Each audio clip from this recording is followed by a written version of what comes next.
সঙ্গে দেওয়ান কেন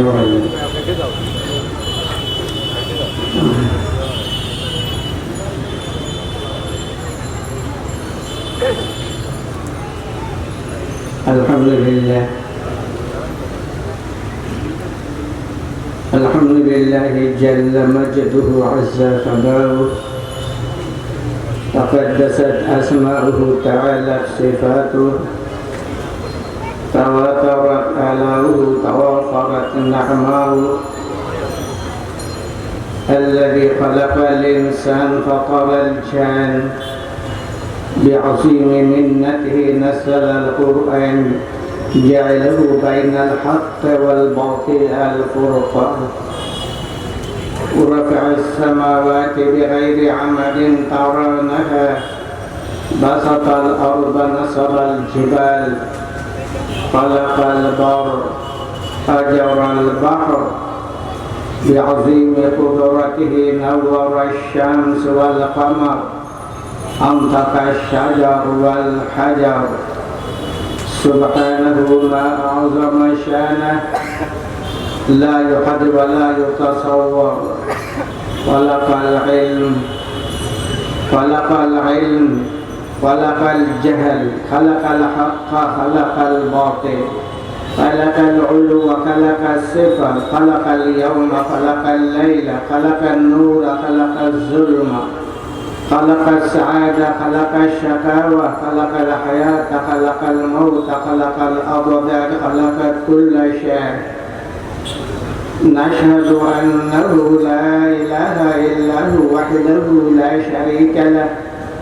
لا شريك له في ذاته ولا في نعوته ولا في كلامه ولا في كماله لا في وجوده ولا في وجوده لا في إحيائه ولا في إماتته لا في تخليقه ولا في ترزيقه لا في ملكه ولا في ملكه ولا في ملكوته لا في جبره ولا في جبروته لا في عظمته ولا في عظموته لا في رحمته ولا في رحموته لا في توحده ولا في تفرده لا في جلاله ولا في كبريائه ونشهد أن سيدنا ومولانا محمدا عبده ورسوله الذي بعثه الله عز وجل وأرسله بالرسالة والهداية والدراية والوقاية والعناية والأمانة والصداقة بعثه الله عز وجل بالإمامة والقيادة والسيادة والرئاسة جعله الله عز وجل أجل البرية أكمل البرية أحسن البرية أجمل البرية أعلى البرية نسأل الله تعالى أن ينزل بحار فضله وسحائب رضوانه عليه وعلى آله وأصحابه الذين هم كانوا يرون وجه النبي صلى الله عليه وسلم المتلألأ الذين هم كانوا يركعون مع ركوعه ويسجدون مع سجوده الذين هم كانوا يجاهدون مع النبي صلى الله عليه وسلم ويدعون الذين هم كانوا يحبون النبي صلى الله عليه وسلم حق محبة الذين هم كانوا يفدون بآبائهم وبأمهاتهم وبأولادهم وبأوطانهم وببلادهم وبميلادهم حتى بمهجهم في حبه وحب نبيه وهم الذين كانوا يفتخرون بالتفدية والتضحية وهم الذين كانوا يفتتون يشتتون يمزقون يدمرون يحسون كل السلطة والسيطرة الطاغوتية والشيطانية من الأباطل والمفاسد عن وجه الأرض بنفوذ أرجلهم لا يخافون في الله لومة لائم هم الذين كانوا يبلغون كل ما جاء به النبي صلى الله عليه وسلم من الهدى والسنن من مكة المكرمة إلى المدينة المنورة من الغرب إلى الشرق من الشرق إلى الغرب من الجنوب إلى الشمال من الشمال إلى الجنوب من أفق إلى أفق وسلم تسليما كثيرا كثيرا. أما بعد فأعوذ بالله من الشيطان الرجيم.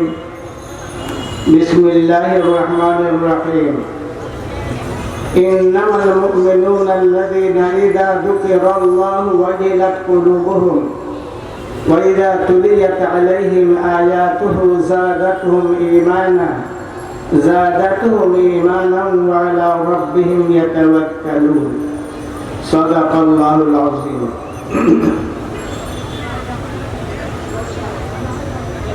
ওয়াইজিন পরিষদ সিলেটের উদ্যোগে আয়োজিত আজকের পূত পবিত্র সিরাতুন নবী সম্মেলনের সম্মানিত সভাপতি, সমাগত ইমানদীপ্ত হাজিরিনে কেরাম, নবী প্রেমে উদ্বুদ্ধ প্রিয় যুবক বৈষ্ণব, ক্লান্ত শ্রান্ত অসুস্থ অবস্থায় আপনাদের খিদমতে হাজির হয়েছি। আকস্মিকভাবে আল্লাহ তাআলার পবিত্র কালাম থেকে একটি আয়াত তিলাওয়াত করেছি, যে আয়াতের মধ্যে মুমিনদের পরিচিতি ব্যক্ত করা হয়েছে। আয়াতের মধ্যে উল্লেখ করা হয়েছে মুমিনদের লক্ষণ, মুমিনদের পরিচয়। যখন তাদের সামনে আল্লাহর আলোচনা হয়, আল্লাহর জিকির হয়, তখন তাদের মনের মধ্যে প্রেম সুলভ শ্রদ্ধা এবং ভক্তি ভরা ভয় সৃষ্টি হয়ে যায়। এই হচ্ছে মুমিনদের একটা লক্ষণ বা মুমিনদের একটা পরিচয়। এই আয়াতের আলোকে আমরা আমাদের নিজেকে পরীক্ষা করতে পারি যে আল্লাহর নাম শুনলে বা আল্লাহর আলোচনা শুনলে আমাদের মনের মধ্যে ভক্তি শ্রদ্ধাপূর্ণ ভয় আসে কি আসে না। যদি আসে তাহলে আমি বিশ্বাস করতে পারি আমি একজন মুমিন। আর না হয় আমাকে নিয়ে আমার চিন্তা করার প্রয়োজন আছে। হযরত হাসান বসরি রহমতুল্লাহ আলাইহিকে জিজ্ঞাসা করা হয়েছিল, আপনি কি মুমিন? হাসান বসরি রহমতুল্লাহ আলাইহি জবাব দিলেন, তোমার প্রশ্নকে দুই ভাগে ভাগ করা যায়। একটা হচ্ছে আল্লাহ, নবী, রাসূল, কিতাব, নামাজ, রোজা, হজ, যাকাত এই সকল ফরআইজের ব্যাপারে যদি আমার বিশ্বাস থাকে তাহলে আমি মুমিন। যদি এইটাই তোমার প্রশ্নের লক্ষ্য হয়, আর যদি তেলাওয়াতকৃত আয়াতের লক্ষ্যে যদি আপনার প্রশ্ন হয় তাহলে আমি জানি না আমি প্রকৃত মুমিন কি মুমিন না। সুতরাং আমরাও আমাদের অন্তরকে, আমাদের মনকে একটু যাচাই করে দেখার সুযোগ আছে যে আল্লাহর নাম শুনলে মনের মধ্যে প্রেম ভালোবাসা সৃষ্টি হয় কি হয় না, ভয় ভীতি আসে কি আসে না, আল্লাহর মাহাত্ম্য আর আল্লাহর কুদরতের একটা প্রভাব আমাদের অন্তরের মধ্যে পড়ে কি পড়ে না। যদি পড়ে তাহলে আলহামদুলিল্লাহ আমরা মনে করতে পারি যে আমরা মুমিন। আল্লাহকে ভয় করা ওইটা আবার কেমনে সম্ভব? আল্লাহকে দেখা যায় না, আল্লাহকে স্পর্শ করা যায় না, আল্লাহ অদৃশ্য, তীক্ষ্ণ সত্তার অধিকারী। সুতরাং আল্লাহকে ভয় করব কেমনে আমরা? হিংস্র জীব জন্তুকে দেখলে ভয় আসে, সর্প দেখলে ভয় আসে, সাপ দেখলে এমনিতেই ভয় আসে না? আসে না? একটা সাপ যদি এইখান দিয়ে দৌড়িয়ে যায়, ওই সাপ যদি আমাদের দিকে নাও আসে, পার্শ্ব দিয়ে চলে যায়, এরপরও আমরা বসে থাকবো না। ওই সাপের ভয়ে আমরা দৌড়বো না দৌড়বো না? বলুন না। আপনারা হয়তো দৌড়তে না পারেন, আমি সবার আগে দৌড় দিব। কারণ সর্প দেখলেই ভয় আসে, বাঘ দেখলেই ভয় আসে, হিংস্র যে কোনো জন্তুকে দেখলেই কি আসে? একটা ভয় আসে। আল্লাহকে তো দেখা যায় না, তাহলে আল্লাহকে ভয় করব কেমন করে? আল্লাহকে দেখা না গেলেও আল্লাহকে ভয় করা যায়। আল্লাহকে দেখা যায় না, আল্লাহর কুদরতের নিশানি সবগুলা দেখা যায়। আল্লাহর মহত্বের যে পরিচিতিগুলা রয়েছে আমাদের চোখের সামনে, সেইগুলাকে দেখা যায় না? দেখা যায় না? বলুন না। চাঁদ কে বানাইছে? দেখা যায় না? যায় না? সূর্য কে বানাইছে? দেখা যায় না? যায় না? আকাশ কে বানাইছে? দেখা যায় না? যায় না? পৃথিবী কে বানাইছে? সাগর সমুদ্র কে বানাইছে? পাহাড় পর্বত কে বানাইছে? শুধু আপনারে বানাইছে না, আপনাকে কে বানাইছে? জোরে বলুন না, আরো জোরে বলুন না, সবাই বলো না। আল্লাহ বানাইছে। যদিও আল্লাহকে আমরা দেখি না, তবে আল্লাহর অস্তিত্বের অনেকগুলো লক্ষণ আমরা দেখি। হাফিজ আহমদউদ্দিন ইবনে কাসির রাহমাতুল্লাহ আলাইহি লিখছেন, আরবের একজন বৃদ্ধা মহিলা, সে বিরাট দীর্ঘ মরুভূমির রাস্তা অতিক্রম করছিল। বৃদ্ধা, বৃদ্ধা বুঝেন তো, যৌবনহারা বয়স্কা মহিলা। কিন্তু আরবের বৃদ্ধা, যদিও বৃদ্ধা বয়স্কা, তবুও তাদের দেহে একটা বিশেষ শক্তি থাকে। ওইখানের পরিবেশ চলছিল নির্ভয়ে নির্বিঘ্নে, মরুভূমির দীর্ঘ রাস্তা অতিক্রম করছিল। হঠাৎ করে দেখে একটা যুবক তার পশ্চাৎ ধাবন করে তার দিকে আগাইয়া আসতেছে, দ্রুত চলছে ওই বৃদ্ধা মহিলার দিকে। ওই মহিলাটা একবারে একা, জনশূন্য মরুভূমি, চলতে লাগলো। বৃদ্ধা মহিলাও দ্রুত গতিতে চলতে লাগলো, যাতে ওই যুবক তার নাগাল না পায়। কিন্তু বৃদ্ধা কতক্ষণ চলবে? ওই যুবক খুব তাড়াতাড়ি করে চলতে লাগলো। একবারে মহিলার কাছে এসে মহিলার কাপড়ের একটা কোনায় ধরে নিল। ওই সময় সেই মহিলা ভয়ে চিৎকার করে উঠল, বলতে লাগলো, ইত্তাকিল্লাহ ইয়া আব্দুল্লাহ, ইত্তাকিল্লাহ ইয়া আব্দুল্লাহ, ইন্নী আখাফুল্লাহ রাব্বাল আলামিন। হে আল্লাহর বান্দা, তুমি আল্লাহকে ভয় করো, আমি আমার আল্লাহ রব্বুল আলামিনকে ভয় করি। ওই সময় ওই যুবক আল্লাহর নাম শুনলো।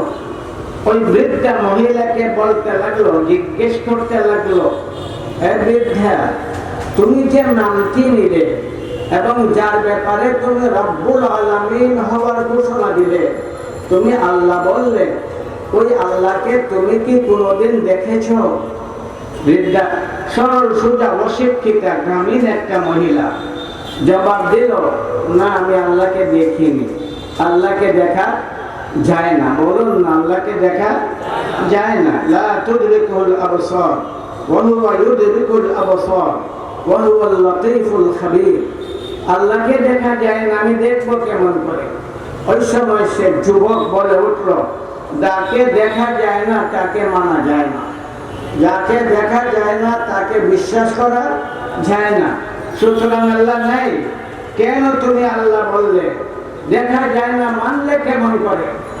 ওই সময় বৃদ্ধা মহিলা যুবককে লক্ষ্য করে কয়েকটা প্রশ্ন করল।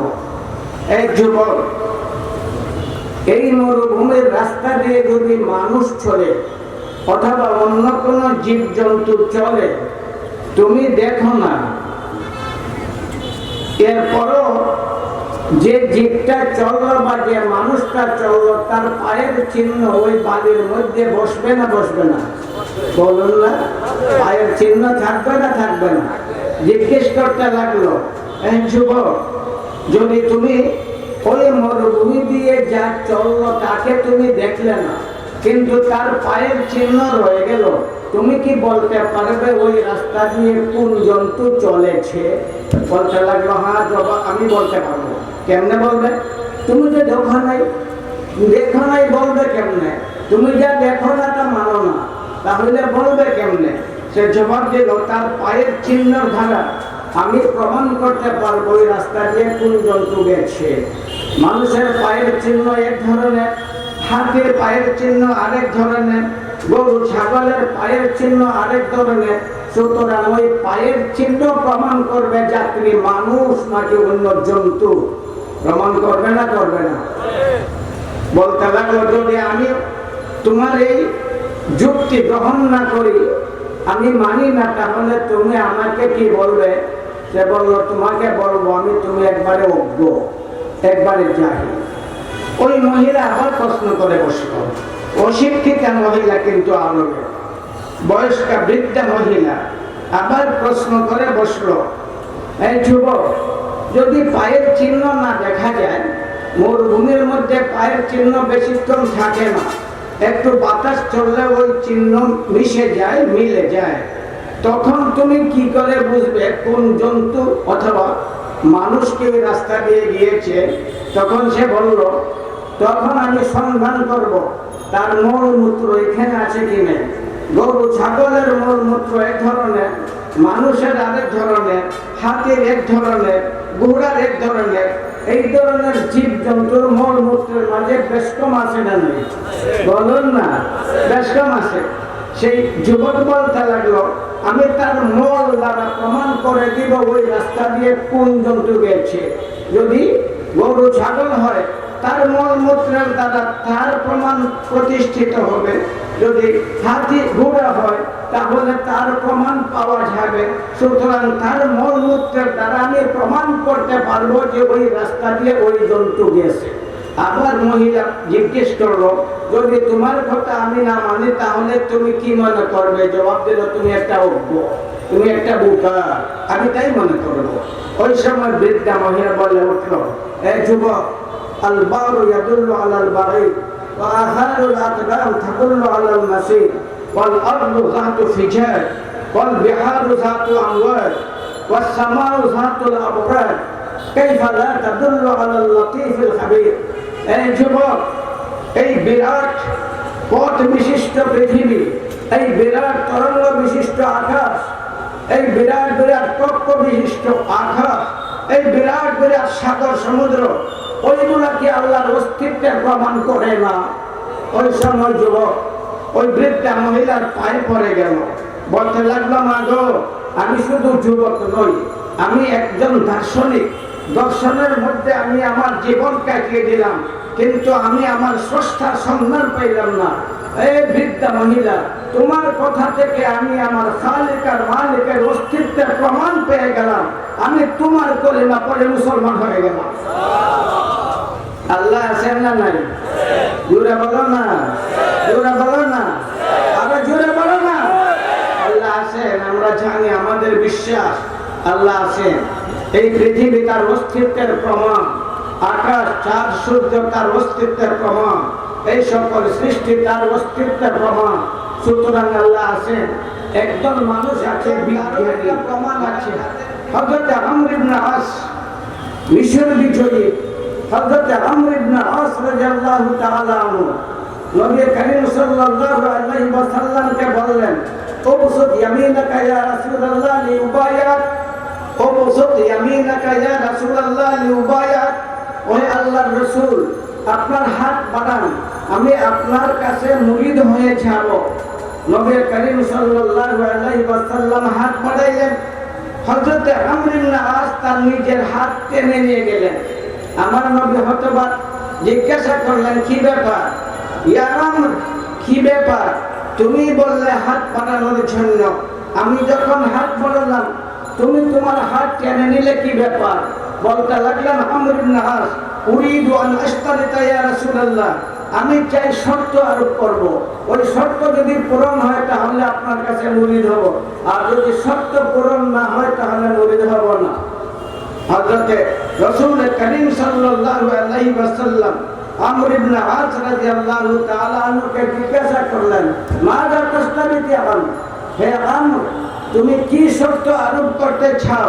হযরত আমর বললেন, আমি শর্ত আরোপ করতে চাই, আমি যদি মুরিদ হই আল্লাহ যেন আমার জীবনের সকল গুনাহ মাফ করে দেয়। আমার নবী জবাব দিলেন, আমা তারিফি আমর, আমা তারিফি আমর আল্লাহ ইসলাম ইয়াহদিমু মা কানা ক্বাবলা। হে আমর তুমি জানো না যে মুহূর্তে তুমি কুফর পরিত্যাগ করে ইসলামকে গ্রহণ করবে সেই মুহূর্তে আল্লাহ তোমার জীবনের অতি সকল গুনাহ মাফ করে দিবেন। যে দেখা যায় সাগরের শর্ত লাগানোর সুযোগ আছে না নাই? বলো না, সুযোগ আছে। সুতরাং আমাদের কমলি রহমতুল্লাহ আলাইহি শর্ত আরোপ করলেন, হুজুর আমি মুরিদ হব, তবে শর্ত আছে। কি শর্ত? আমি কিতাব মুতালা করি, কিতাব পড়ি, কিতাব অধ্যয়ন করি, আমি কিতাবের সাগরে ডুবন্ত থাকি, রাত কেটে যায়, শেষ রাতে একটু ঘুমাই, মজার ঘুম, আরামের ঘুম একটু ঘুমাই, এরপরে ফজরের নামাজ পড়ি, রাতের শেষ বেলা উঠে আমি আল্লাহ আল্লাহ জপতে পারবো না। এই শর্ত যদি আপনি মেনে নেন তাহলে আপনার কাছে মুরিদ হব।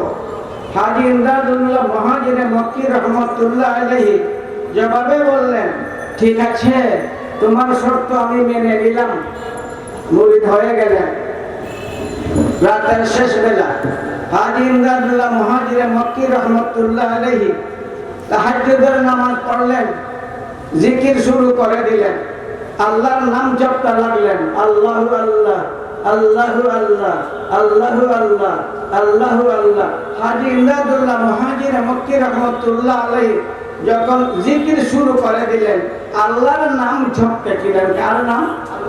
বলো না, জোরে বলো না, জোরে বলো, আল্লাহ আল্লাহ আল্লাহ আল্লাহ আল্লাহ আল্লাহ আল্লাহ আল্লাহ আল্লাহ আল্লাহ আল্লাহ আল্লাহ জপতে থাকলেন। হাজী ইমদাদুল্লাহ মুহাজিরে মক্কি রহমতুল্লাহ আলাইহির আওয়াজ পৌঁছতে লাগলো। রশিদ আহমদ গঙ্গুহি রহমতুল্লাহ আলাইহির কানে তার ঘুম ভেঙে গেল। শেষ পর্যন্ত লেখা ছেড়ে তিনি উঠে গেলেন, ওযু করলেন, নামাজ পড়লেন। নামাজ পড়ার পরে তিনি জিকির শুরু করে দিলেন। চলতে লাগলো জিকির, চলতে লাগলো, চলতে লাগলো। তার জিকির যখন শুরু হয়ে গেল, হাজী ইমদাদুল্লাহ মুহাজিরে মক্কি রহমতুল্লাহ আলাইহি তিনি তার জিকির বন্ধ করে দিলেন। ফজরের নামাজ হয়ে গেল। নামাজের পরে ডাকলেন, রশিদ আহমদ কবুলাও, ওকে ডাক দাও। প্রকম্পিত দেহ রশিদ আহমদ গঙ্গুহি, আমি তো শর্ত আরোপ করেছিলাম, শেষ রাতে আমি আল্লাহ আল্লাহ জপতে পারবো না, আমি আমার শর্ত ভঙ্গ করলাম। কি জানি আমার হুজুর আমাকে কিভাবে ধমক টমক দিবেন, এই ভয়ে তিনি কাঁপতে লাগলেন। হাজির হয়ে গেলেন, জিজ্ঞাসা করলেন, হাজী ইমদাদুল্লাহ মুহাজিরে মক্কি রহমতুল্লাহ আলাইহি, রশিদ আহমদ তুমি তো শর্ত আরোপ করেছিলে শেষ রাতে সজাগ হতে পারবে না, আল্লাহ আল্লাহ জপতে পারবে না, তাহলে কেন সজাগ হয়ে আল্লাহর জিকিরের মধ্যে মশগুল হয়ে গেলে? বলতে লাগলেন, হুজুর যখন আপনার আল্লাহ আল্লাহ শব্দের আওয়াজ আমার কানে পৌঁছতে লাগলো, এমন মজা লাগলো, এমন মজা লাগলো, আমার ঘুম উড়ে গেল। আমি বাধ্য হয়ে ওযু করলাম, আমি 2 রাকাত নামাজ পড়ে জিকির পড়তে বাধ্য হয়ে গেলাম। আমি জিকির শুরু করে দিলাম, আপনার জিকিরের আওয়াজ আমাকে জিকির পড়তে বাধ্য করেছে, এই জন্য জিকির পড়েছি। তবে হুজুর অত্যন্ত দুঃখের ব্যাপার, আপনার জিকির শুনে আমি জিকির শুরু করলাম, আমি যখন জিকির পড়া শুরু করলাম আপনি কেন আপনার জিকির বন্ধ করে দিলেন? হাজী ইমদাদুল্লাহ মুহাজিরে মক্কি রহমতুল্লাহ আলাইহি জবাব বলতে লাগলেন, প্রিয় শোনো, জিকির করেছি দীর্ঘদিন, জিকির করেছি, জিকির করে চলছি, জিকির করি, কিন্তু আজ তোমার আল্লাহ আল্লাহ জিকিরের মধ্যে আমি যে স্বাদ অনুভব করেছি ওই স্বাদ আমি কোনোদিন পাইনি। এই জন্য আমি আমার জিকির বন্ধ করে তোমার জিকির শোনার মধ্যে মশগুল হয়ে গেলাম। তো আল্লাহ আল্লাহ শব্দের মধ্যে স্বাদ আছে না নাই? বলুন না, আছে, অবশ্যই আছে। আপনার পরীক্ষা করার প্রয়োজন আছে। যখন আমি আল্লাহর নাম শুনি তখন আমার মনের মধ্যে মজা সার আসে কি আসে না? লিখছেন আমার ইবনে কাসির রহমাতুল্লাহ আলাইহি লিখছেন, একবার হযরত ঈসা আলাইহিস সালাতু ওয়াস সালাম এক ময়দান দিয়ে যাত্রা করছিলেন। হঠাৎ করে তার চোখের সামনে ভেসে উঠল অপূর্ব সুন্দর একটা যুবক, যেমন ভোরের সূর্য উদয় হয়ে গেছে, ঝলমলে তার চেহারা, এত সুন্দর যুবক। যখনই সেই যুবককে দেখলেন, ঈসা আলাইহিস সালাম সেই যুবককে ডাকতে লাগলেন, রে যুবক দাঁড়া, যুবকরা দাঁড়া। সেই যুবক দাঁড়াইল। ঈসা আলাইহিস সালাম বলতে লাগলেন, যুবক, তোর চেহারায় আমি এমন কিছু লক্ষণ দেখতেছি, আমার মনে হয় তোর মুখ দিয়ে যদি আমার বন্ধুর নাম শুনে তাহলে আমি তৃপ্তি পাবো, আমি বেশি মজা পাবো। যুবক রে, তোর মুখ দিয়ে আমার বন্ধুর নাম শোনা। যুবক দাঁড়িয়ে গেল, বলতে লাগলো, ঈসা, তোমার বন্ধুর নাম তুমি জপ করবে, আমি কেন তোমাকে শুনাইব? তোমার বন্ধুর নাম তুমি জপতে থাকো। দৌড়তে লাগলো, দৌড় শুরু করলো। ঈসা আলাইহিস সালাম তার পাশে পাশে দৌড়তে লাগলেন, আনন্দ বিনয় সহকারে তাকে ডাকতে লাগলেন, যুবকরে তোর হাতে ধরি, পায়ে ধরি, দাঁড়া, দাঁড়া রে যুবক, তোর চেহারায় আমি এমন কিছু লক্ষণ দেখছি, আমার মনে হয় তোর মুখ দিয়ে যদি আমার বন্ধুর নাম শুনে তাহলে আমি বেশি স্বাদ পাবো, একবার আমার বন্ধুর নাম আমাকে তোর মুখ দিয়ে শোনা। যুবক দাঁড়িয়ে গেল, বলতে লাগলো, ঈসা, তোমার বন্ধুর নামের মধ্যে মজা, অনেক মজা আছে, আমার মনে হয় তুমি সইতে পারবে না, একটু দূরে দাঁড়াও, আমি তোমার বন্ধুর নাম তোমাকে শোনাই। হযরত ঈসা আলাইহিস সালাম একটু দূরে দাঁড়াইলেন, আর ওই যুবক বলে উঠলো, আল্লাহ। বলো আল্লাহ, সবাই বলো আল্লাহ, সবাই বলো আল্লাহ, সবাই বলো আল্লাহ, আবার বলো আল্লাহ। বলছে আল্লাহ, যুবক বলছে আল্লাহ। বলা মাত্র ঈসা আলাইহিস সালাম বেহুশ হয়ে গেলেন, মজা অতিরিক্ত হয়ে গেছে। ওই মজার ভার ঈসা আলাইহিস সালাম সইতে পারলেন না, বেহুশ হয়ে গেলেন। যখন তার মধ্যে চেতনা আসলো, ওই যুবক আবার দৌড়তে লাগলো, তিনি তার পাশে পাশে আবার দৌড়তে লাগলেন। ওইখানে কথাটা ভুলে গেছি, সে শর্ত আরোপ করেছিল, তোমার বন্ধুর নাম আমি শুনাইব, আমাকে কি দিবে? ঈসা আলাইহিস সালাম ওই সময় বলেছিলেন আবেগে, তুমি যা চাইবে তা দিয়ে দিব। যা চাইবে তা দেওয়ার ক্ষমতা ঈসার নাই, যা চায় তা দেওয়ার ক্ষমতা একমাত্র আছে কার? বলে বলো না। কিন্তু আমাকে বলে দিলেন, তুমি যা চাইবো তা দিয়ে দিব। ওই সময় যুবক শর্ত আরোপ করেছিল, তোমার জীবনের ইবাদত যতগুলো আছে সবগুলা সব আমাকে দিয়ে দিবে। ঈসা আলাইহিস সালাম আশকার মহব্বতে বলে দিলেন, যাও, আমার জীবনের সকল ইবাদতের সব তোমাকে দিয়ে দিলাম, তবে আমার বন্ধুর নাম একবার আমাকে শোনাও। দৌড়তে লাগলো যুবক। ঈসা আলাইহিস সালাম আবার তার পাশে পাশে দৌড়তে লাগলেন। ও দাঁড়াচ্ছিল না, অনুরোধ করতে লাগলেন, রে যুবক, তোর হাতে ধরে, তোর পায়ে ধরে, রে যুবক, আরেকবার শোনা। এই যুবক, জীবনে আমার বন্ধুর নাম কতই জপ করেছি, এত মজা পাইনি, এত মজা পাইনি। আজ তোমার মুখ থেকে শোনার পরে যে মজা অনুভব করেছে, আবার শোনা। যুবকরা আবার শোনা, দাদা রে যুবক। যুবক দাঁড়াইল, দাঁড়িয়ে বলতে লাগলো, এখন আমাকে কি দিবে? তোমার জীবনের মূল্যবান অর্জন যা ছিল সবটা আমাকে দিয়ে দিলে, তোমার কাছে মূল্যবান আর কিছুই নাই, দিবে কি? আচ্ছা যাও, একটু দূরে যাও, আবার তোমার বন্ধুর নাম শোনাই, একটু দূরে দাঁড়াও। হযরত ঈসা আলাইহিস সালাম একটু দূরে দাঁড়াইলেন। ওই যুবক আবার ঈসার বন্ধুর নাম বলে উঠল, আল্লাহ। সবে বলো, সবে বলো, সবে বলো, দূরে বলো, দূরে বলো আল্লাহ। আবার ঈসা আলাইহিস সালাম বেহুশ হয়ে গেলেন। আবার যখন চেতনে আসলেন, এখন যুবক দ্রুত গতিতে দৌড়তে লাগলো। ঈসা আলাইহিস সালাম তার পাশে পাশে দৌড়তে লাগলেন। একবারে ক্লান্ত হয়রান হয়ে গেলেন। ডাকতে লাগলেন, যুবক রে, এ যুবক, তোর হাতে ধরি, পায়ে ধরি, আরেকবার শোনা, আরেকবার শোনা, আমার বন্ধুর নাম তোর মুখ দিয়ে আরেকবার শোনা। ওই সময় যুবক দাঁড়াইলো, দাঁড়িয়ে বলতে লাগলো, ঈসা, তুমি আমাকে বারবার যুবক যুবক বলে ডাকছো, আমি কোনো যুবক নই, আমি দৈনিক তোমার কাছে আসি, কিন্তু তুমি আমাকে চিনলে না। জিবরিল ফেরেশতা। আল্লাহর মহব্বত, আল্লাহর ভয়, আল্লাহর প্রতি শ্রদ্ধা ভক্তি কতটুকু তোমার অন্তরে আছে সেইটা পরীক্ষা করার জন্য আমি আসছি। সেই পরীক্ষায় তুমি উত্তীর্ণ হয়ে গেছো। তো আল্লাহ নামের মধ্যে মজা আছে না নাই? বলো না, পাওয়ারও আছে। আল্লাহ নামের মাঝে পাওয়ারও বলো না আছে, শক্তিও আছে। আমার প্যারা নবী মুহাম্মদুর রাসূলুল্লাহ সাল্লাল্লাহু আলাইহি ওয়াসাল্লাম যখন গজওয়ায়ে যাতুর রেখা থেকে প্রত্যাবর্তন করছিলেন, ফিরত আসতেছিলেন, রাস্তার মধ্যে শত্রুদের একটা বাহিনী তারা প্রস্তুত নিয়েছিল অতর্কিতে আমার নবী এবং আমার নবীর বাহিনীর উপর আক্রমণ করার জন্য। আমার নবী যখন এই কঠিন যুদ্ধ থেকে ফিরছিলেন, সাহাবায়ে কেরামের পা রক্তে রক্তাক্ত ছিল, তারা ঝান্ডা ছিল ওইগুলোর দ্বারা পা বেঁধেছিলেন। এই কঠিন গজয়া, বাতাস ছিল গরম, বালি ছিল গরম, সূর্য ছিল গরম, তারা ছিলেন আহত, তারা ছিলেন রক্তে রঞ্জিত। এমত অবস্থায় ওই ময়দানে যখন তারা আসলেন, সবাই ক্লান্ত হয়ে গেলেন। নবীজি তাদেরকে কাঁটাওয়ালা গাছের নিচে বিশ্রাম নেওয়ার অনুমতি দিয়ে দিলেন। সবাই যখন কিছুক্ষণের জন্য বিশ্রাম নিতে লাগলেন, ঘুমের ঘুরে একবারে মগ্ন হয়ে গেলেন, সব ঘুমিয়ে পড়লেন। আমার দয়ার নবী মুহাম্মদুর রাসূলুল্লাহ সাল্লাল্লাহু আলাইহি ওয়াসাল্লাম তিনি পৃথক একটা গাছের নিচে বালির মধ্যে শুয়ে পড়লেন এবং তরবারিটা একটা গাছের ডালের মধ্যে লটকাইয়া রাখলেন। একবারে গভীর ঘুমে তিনি মগ্ন ঘুমাইছেন। আমার নবী ঘুমাইতেন না?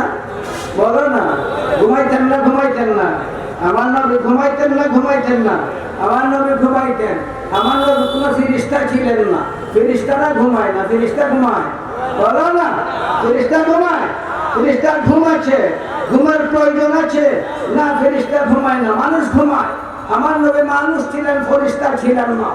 একদল মানুষ আছে তাদের বিশ্বাস নবী মানুষ নয়। যারা নবীকে মানুষ বলবে তারা ওয়াহাবি বেঈমান। আপনারা মনে করেন কি নবী মানুষ ছিলেন না? ছিলেন না? বলেন না। সারা দুনিয়া বিশ্বাস করে নবী মানুষ, বেঈমানরাও বিশ্বাস করে নবী মানুষ, ইহুদি খ্রিস্টানও বিশ্বাস করে নবী মানুষ, শয়তানও বিশ্বাস করে নবী মানুষ। আর একদল মুসলমান তারা বলে নবী মানুষ নন। যারা বলবে নবী মানুষ তারা মুসলমান নয়, ইমানদার নয়। অদ্ভুত ব্যাপার। আবার নবী মানুষ ছিলেন না? ছিলেন না? বলে না। নবীর প্রমাণ নবী মানুষ ছিলেন কি ছিলেন না তার প্রমাণ তো অতীত হয়ে গেছে, বর্তমানেও তার মানুষ হওয়ার প্রমাণ বিদ্যমান আছে। আমার নবীজির খবর আছে না নাই? বলো না। ঢাকায়? কোন দেশে? বলো না। নবীর খবর কোথায় আছে জানো না? কোন দেশে আছে? বলো না। মদিনা। मदीना। कहो क्या मैं चलो किधर, कहो क्या मैं चलो किधर, बिरह की आग दिले भीतर, मैं बालम फूज में निकली, मुझे परदेस जाना है, मदीना है ज़मीं पर या क्या है अर्शे बड़ी ऊपर, वही वो श्याम बसता है, मुझे वो देश जाना है। আশিকরা পাগল ভরা কত ধরনের কবিতা তারা আবৃত্তি করেছে আমার নবীর সাথে। আমার নবীর মদিনায় আছে না নাই? জোরে বলো না। এখনো আছে না নাই? আছে, এখনো আছে সেই খবর। ফেরেশতার খবর দেখছো? একটাও না। এক ফেরেশতা বাংলাদেশে চিটাগাঙ্গে নাই। ফেরেশতার খবর বলো না। ফেরেশতার খবর, ফেরেশতার খবর, ফেরেশতার খবর, ফেরেশতার খবর, ফেরেশতার খবর। আমার নবীর খবর আছে না নাই? আছে না নাই? আছে না নাই? জমিনে না আসমানে? জমিনে না আসমানে? মাটিতে না সোনার মাঝে? বলো না, বলে বলো না। মিনহা খলাকনাকুম, মিনহা খলাকনাকুম ওয়া ফিহা নুঈদুকুম ওয়া মিনহা নুখরিজুকুম তারাতান উখরা। এই মাটির মানুষ, তোমাদিগকে মাটির দ্বারা সৃষ্টি করেছি, তোমাদিগকে নিয়ে যাব মাটির গর্ভে, আবার তোমাদের উত্থান ঘটাবো মাটির গর্ভ থেকে। সর্বপ্রথম কবর থেকে যিনি বাহির হয়ে আসবেন, আমার নবীর ঘোষণা, আনা আউয়ালু মান তানশাক্কু আনহুল আরদ, সর্বপ্রথম কবর থেকে আমি বাহির হয়ে আসব। এই কবর নবীর মানুষ হওয়ার প্রমাণ কে? প্রমাণ না, বলে বলে না প্রমাণ। আমি সেই দিকে যাইব না, এখানে আরো অনেক কথা আছে। নবী করিম সাল্লাল্লাহু আলাইহি ওয়াসাল্লাম ঘুমাইলেন, তরবারি লটকাইয়া রাখলেন গাছের ঢালের সাথে। দুশমনের দলের বড় লিডার গাওরাস সে পর্যবেক্ষণে ছিল নবীর বাহিনী কোথায় আছে, কি অবস্থায় আছে। সে যখন দেখতে গেল, দেখে মুহাম্মদের বাহিনীর লোকেরা দূরে গাছের নিচে শুয়ে আছে, আর মুহাম্মদ পৃথক একটা গাছের নিচে বাড়ির মধ্যে তরবারি গাছের ডালের সাথে লটকাইয়া নীরবে ঘুমাই আছে। সে পরিকল্পনা নিল, এই সারা আরবের মানুষ যে মুহাম্মদকে হত্যা করতে পারলো না, আমি আজ তার তরবারির দ্বারা তার অস্তিত্ব খান খান করে দিব, আমি চিরকাল ইতিহাসের শিরোনাম হয়ে থাকব। সেই লক্ষ্য নিয়ে ধীর গতিতে আমার নবীর কাছে প্রায় চলে আসলো, তরবারিটা হাতে নিল, আমার নবীর গায়ে আঘাত করে দিবে। ওই মুহূর্তে আমার নবীর ঘুম ভেঙে গেল। অতঃপর সে যখন দেখলো নবী সজাগ হয়ে গেছেন, সে তখনও নিশ্চিত, কনফার্ম, যদিও মুহাম্মদ সজাগ হয়ে যায় তবে আজ আমার হাত থেকে সে রক্ষা পাবে না। তার দেহরক্ষী নাই, তার হাতে তরবারি নাই, আমার আঘাত থেকে নিজেকে রক্ষা করার মতো কোনো ব্যবস্থা নাই, তার তরবারির দ্বারা তাকে টুকরো টুকরো করে দিব। সে তার বীরত্ব প্রকাশ করতে লাগলো, আমার নবীর সাথে কথা বলতে লাগলো, মাই ইয়ামনাউকা মিন্নি ইয়া মুহাম্মদ, মাই ইয়ামনাউকা মিন্নি ইয়া মুহাম্মদ, মাই ইয়ামনাউকা মিন্নি ইয়া মুহাম্মদ। হে মুহাম্মদ, আমার হাত থেকে তোমাকে কে রক্ষা করবে, আমার হাত থেকে তোমাকে কে বাঁচাবে? অর্থাৎ এই মুহূর্তে মুহাম্মদ, আমার হাত থেকে তোমাকে কেউ বাঁচাইতে পারবে না। ওই সময় আমার নবী গর্জে উঠলেন, আল্লাহ! জোরে বলো, জোরে বলো, জোরে বলো, জোরে বলো, আরো জোরে বলো, আল্লাহ! আমার নবী শুধু বললেন আল্লাহ, শুধু বললেন আল্লাহ। শাইখুল ইসলাম, হুজ্জাতুল ইসলাম, হাফিজুল ইসলাম ইবনে হাজার আসকালানী রাহমাতুল্লাহ আলাইহি লিখেন, আমার নবী শুধু বললেন আল্লাহ, ফাজআলা ইয়াতাজালজাল, ফাজআলা ইয়াতাজালজাল হাত্তা সাকাতা সাইফ আন ইয়াদিহি। আমার নবী শুধু বললেন আল্লাহ, এই গাওরাসের শরীরের মধ্যে এমন কম্পন শুরু হয়ে গেল, ভীষণ ভাবে কাঁপতে লাগলো, শেষ পর্যন্ত তার হাত থেকে তরবারি খসে পড়ল। আমার নবী তরবারি হাতে নিলেন, আমার নবী এখন তার গায়ে আঘাত করতে পারেন না, পারেন না? আমার নবী তরবারি হাতে নিয়ে উল্টা তাকে প্রশ্ন করতে লাগলেন, মাই ইয়ামনাউকা মিন্নি ইয়া গাওরাস, মাই ইয়ামনাউকা মিন্নি ইয়া গাওরাস, মাই ইয়ামনাউকা মিন্নি ইয়া গাওরাস। হে গাওরাস, আমার হাত থেকে তোমাকে কে বাঁচাবে? সে জবাব দিল, লা হাজা, লা হাজা, লা হাজা, আমাকে কেউ বাঁচাতে পারবে না। আমার নবী ওই কথা বলতেছিলেন, ওই সময় আমার নবীর সাহাবারা দেখলেন গাওরাস বিরাট দেহধারী আমার নবীর সাথে কথা বলছে, বিক্ষুব্ধ হয়ে হাজির হয়ে গেলেন নবীর কাছে। কাছে আইসে বলতে লাগলেন, দাওলা ইয়া রাসূলুল্লাহ, দাওলা ইয়া রাসূলুল্লাহ, লানাতুল্লাহ, দাওলা ইয়া রাসূলুল্লাহ, লানাতুল্লাহ। ওহে আল্লাহর রাসূল, অনুমতি দাও, তাকে হত্যা করব। আমার নবী বলে উঠলেন, খবরদার, সাবধান, তার গায়ে কেউ আঘাত করবা না, তাকে কটু কথাও বলবা না। তারা থেমে গেলেন, তাকে যাইতে দাও। সে চলে যেতে শুরু করলো, ধীর গতিতে চলতে লাগলো, ছোট ছোট কদমে অগ্রসর হতে লাগলো, ভাবতে লাগলো কেমন মানুষ, কেমন মানুষ। আমি তাকে মারতে গেলাম, অবশ্যই মেরে ফেলতাম, কিন্তু তার হাতে যখন তরবারি চলে গেল, সেও আমাকে মারতে পারতো, কিন্তু আমার গায়ে আঘাত করলো না, তার বাহিনীর কাউকে আঘাত করতে দিল না, কঠু কথাও বলতে দিল না। এমন মানুষটি দুনিয়ায় আছে। ওই ভাবে আপ্লুত হয়ে সে বাড়ির দিকে ফিরতে লাগলো। যখন পৌঁছলো, তার গ্রামের লোকরা জিজ্ঞাসা করতে লাগলো, কি ব্যাপার? সে জিজ্ঞাসা করলো, তোমরা কি সিদ্ধান্ত গ্রহণ করেছ? তারা জবাব দিল, তুমি নেতা অনুপস্থিত, তোমার অনুপস্থিতিতে আমরা কোনো সিদ্ধান্ত নিতে পারিনি। চলে গেল, তাদের মাহফিলে বসলো, বৈশাখ বলতে লাগলো, ঘটনা শোনাইলো, আমরা কাকে হত্যা করব? তোমরা কাকে হত্যা করতে চাও? এমন মানুষ দুনিয়ায় নাই, এমন মানুষ দুনিয়ায় নেই। যদি ওর সত্য না হয়, দুনিয়ায় কেউ সত্য হতে পারে না। ওই গ্রামের সবগুলো মানুষ এক মুহূর্তের মধ্যে মুসলমান হয়ে গেল। আল্লাহ নামের মধ্যে পাওয়ার আছে না নাই? জোরে বলো না, জোরে বলো না।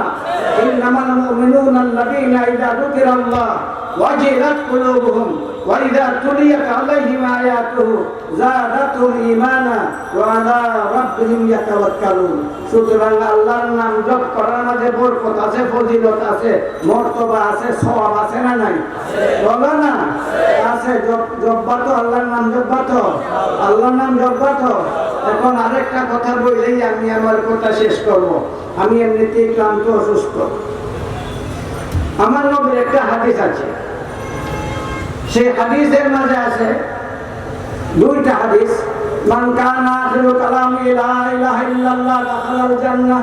আরেকটা হাদিসে আছে মান কানা আখিরু কালামি আশহাদু আল্লা ইলাহা ইল্লাল্লাহ দাখালাল জান্নাহ।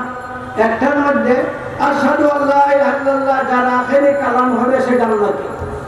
আরেকটা হাদিসের মধ্যে যার আখেরি কালাম হবে লা ইলাহা ইল্লাল্লাহ সে জান্নাতি।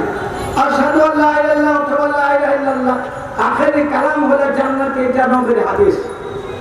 কিন্তু আমার নবীর ইন্তেকালের সময় লা ইলাহা ইল্লাল্লাহ নাই, আশহাদু আল্লা ইলাহা ইল্লাল্লাহ নাই। আল্লাহুম্মা বির-রফিকিল আলা, আল্লাহুম্মা বির-রফিকিল আলা, আল্লাহুম্মা ফির-রফিকিল আলা, আল্লাহুম্মা আর-রফিকিল আলা। আছে না নাই? বলনা বুঝুন আছে। আল্লাহুম্মা বির-রফিকিল আলা, আল্লাহুম্মা ফির-রফিকিল আলা, আল্লাহুম্মা আর-রফিকিল আলা। আমি রফিকে আলার সাথে মিলতে চাই, আমি রফিকে আলার সাথে মিলতে চাই। হযরত জিবরিল আলাইহিস সালাম আসলেন আমার নবীর অবস্থা দেখার জন্য, জানার জন্য। হাজির হয়ে গেলেন। যখন হাজির হলেন নবীকে জিজ্ঞাসা করলেন কেমন অবস্থা আপনার? নবী বলতে লাগলেন মারাত্মক জ্বরে আমি আক্রান্ত হয়ে গেছি, বিরাট জ্বরে আমি আক্রান্ত হয়ে গেছি। ওই মুহূর্তে মালাকুল মউত পৌঁছে গেলেন, অনুমতি চাইলেন। জিবরিল জিজ্ঞাসা করলেন নবীকে, নবী নবী মালাকুল মউত আসছে, আপনার কাছে আবার জন্য অনুমতি চায়, অনুমতি দিবেন কি? আমার নবী বললেন ঠিক আছে অনুমতি দাও, অনুমতি দিয়ে দাও। অনুমতি নিয়ে ঘরে ঢুকলেন। আমার নবীকে বলতে লাগলেন নবী আমি মালাকুল মউত আল্লাহর পক্ষ থেকে আসছি, আল্লাহ আমাকে পাঠাইছেন আপনাকে নিয়ে যাওয়ার জন্য। যদি আপনার অনুমতি হয়, যদি আপনার অনুমতি হয় তাহলে আপনার রূহ কবজ করব, আর যদি অনুমতি না হয় তাহলে রূহ কবজ করব না। ও নবী এই সর্বপ্রথম তোমার আমি অনুমতি চাইলাম, আমি আর কারো কাছ থেকে অনুমতি চাইনি, ভবিষ্যতেও কারো অনুমতি চাইব না, শুধুমাত্র আপনার অনুমতি চাইলাম। আমার বলতে লাগলেন তুমি কি তা পারবে? আমি যদি চাই না তাহলে তুমি পারবে, আমি যদি চাই এখন মরবো না তাহলে তুমি কি ছেড়ে যাবে, আমি যদি চাই এখনই মরে যাবো তাহলে তুমি কি আমার জান নিয়ে যেতে পারবে? অর্থাৎ আমাকে তুমি কি ওই সুযোগ দিতে পারবে আমি যদি চাই?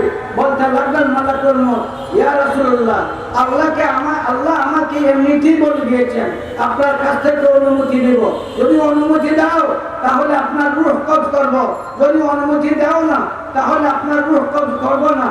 আল্লাহ আমাকে এমনটি বলে দিয়েছেন। জিবরিলের দিকে তাকাচ্ছিলেন আমার প্রিয় নবী মুহাম্মদুর রাসূলুল্লাহ সাল্লাল্লাহু আলাইহি সাল্লাম। জিবরিল বলতে লাগলেন নবী মুহাম্মদ আল্লাহ আপনার সাক্ষাতের জন্য অধীর হয়ে আছে, আল্লাহ আপনার সাক্ষাতের জন্য, আল্লাহ আপনার সাক্ষাতের জন্য। ও নবী তোমার সাক্ষাতের জন্য আল্লাহ অধীর, আল্লাহ অপেক্ষা আছেন।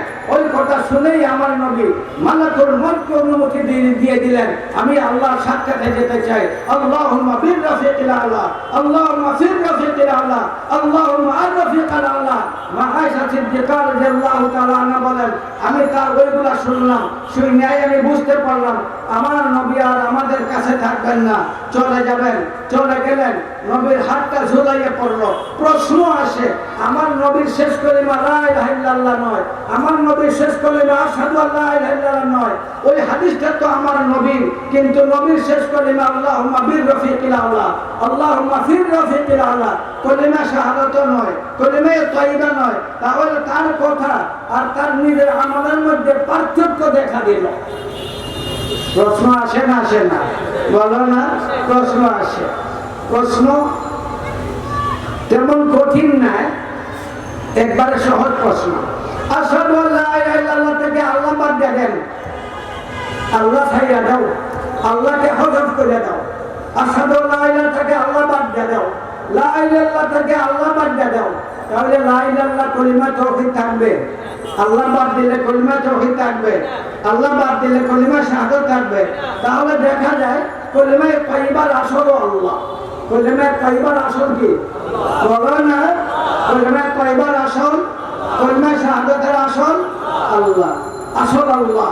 সুতরাং আমার নবী যে বললেন রফিক আল্লাহ, রফিক আল্লাহকে বলো না, জোরে বলো না, জোরে বলো না, জোরে বলো না। সুতরাং তার সার কথা এই দুনিয়ার শেষ মুহূর্তে কারো মুখ থেকে মৃত্যুর পূর্বে যদি কলিমা তাইয়্যিবা নাও আসে, কলিমা শাহাদাত নাও আসে, শুধু আল্লাহ বাহির হয়ে যায়, জান্নাতের দ্বার খুলে যাবে। আল্লাহ তাআলা আপনাদের আজকের এই পবিত্র সিরাতুন নবীর মাহফিল কবুল করুক। আপনাদের আশা শোনা সবগুলো যেন আল্লাহর কাছে কবুল হয়। ওয়া আখিরু দাওয়ানা আলহামদুলিল্লাহি রাব্বিল আলামিন। আসসালামু আলাইকুম ওয়া রাহমাতুল্লাহ। এমন ভীষণ ভাবে ছটফট করতেছিল, একটা জবানকে তো মুরগ যেমন ভাবে ছটফট করে তেমন ভাবে নিঃশ্বাস ছেড়ে ছটফট করতেছিলেন। তার কমরেডরা, তার ভক্তরা তাকে ঘিরেও করে রেখেছিল। হঠাৎ করে সে বলে উঠল আল্লাহ। যখনই সে আল্লাহ বলল তখনই তার মধ্যে সান্ত্বনা এসে গেল, তার শরীরটা একবারে শান্ত হয়ে গেল। তার ভক্ত মণ্ডলী যারা ছিল তারা খুব ঠাট্টা শুরু করলো, জিজ্ঞেস করতে লাগলো, মাননীয় উস্তাদ, আপনি আমাদেরকে শিক্ষা দিয়েছেন আল্লাহ নাই, নাস্তিক্যবাদের শিক্ষা আপনার থেকে আমরা গ্রহণ করেছি। রক্তের সাগর সাঁতরিয়ে দুনিয়ার প্রান্ত থেকে ওর প্রান্তে আপনার সেই দাওয়াতকে আমরা পৌঁছে দিয়েছি। আজ মৃত্যুর পূর্ব মুহূর্তে আপনি আল্লাহ ভক্ত হয়ে গেলেন।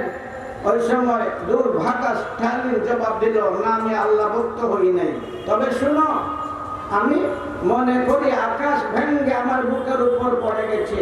আমার কমরে, আমার ডাক্তার, আমার বিজ্ঞানী, আমার শিষ্য কেউ আমাকে সান্ত্বনা দিতে পারছে না, আমার বিশ্বাস নাই। এরপরও যখন আমি আল্লাহ বলি তখন আমার মনের মধ্যে সান্ত্বনা এসে যায়। বেঈমানও আল্লাহ বললে যে শান্তি এসে যায় সেটা স্বীকার করে। আল্লাহ বললে শান্তি আসে না, আসে না। আল্লাহ বলছেন আলা বিযিকরিল্লাহি তাতমাইন্নুল কুলুব, আল্লাহর জিকির করলে অন্তরের মধ্যে সান্ত্বনা আসে না, আসে না, আসে। যদি মুমিন হন তাহলে সান্ত্বনা আসবে, আর যদি সান্ত্বনা আসে না তাহলে চিন্তার ব্যাপার আছে। কেন সান্ত্বনা আসবে না? আল্লাহর কথা সত্য না, সত্য না, বলো না, সত্য। সুতরাং আমরা আমাদের মনকে নিয়ে চিন্তা করব যে আমাদের অন্তরের মধ্যে আল্লাহর প্রতি বিশ্বাস কতটুকু দৃঢ় আছে, সেটা পরীক্ষা করার সুযোগ আছে। আল্লাহর নামটাই এমন যার মধ্যে পাওয়ার আছে, মজা আছে, স্বাদ আছে। আছে না নাই? বলো না, আছে না নাই? আছে।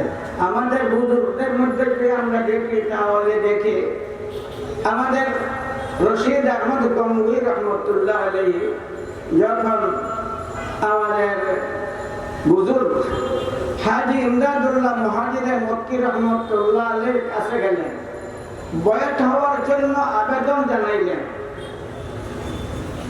রাজি হয়ে গেলেন। হাজী ইমদাদুল্লাহ মুহাজিরে মক্কি রহমতুল্লাহ আলাইহি রাজি হয়ে গেলেন। রাজি হওয়ার পরে গঙ্গুই রহমতুল্লাহ আলাইহি বলতে লাগলেন, আমার একটা শর্ত আছে, আমার শর্ত যদি আপনি মেনে নেন তাহলে আপনার কাছে আমি মুরিদ হব, আর যদি শর্ত মানেন না তাহলে আমি মুরিদ হব না। অদ্ভুত ব্যাপার। সাগরে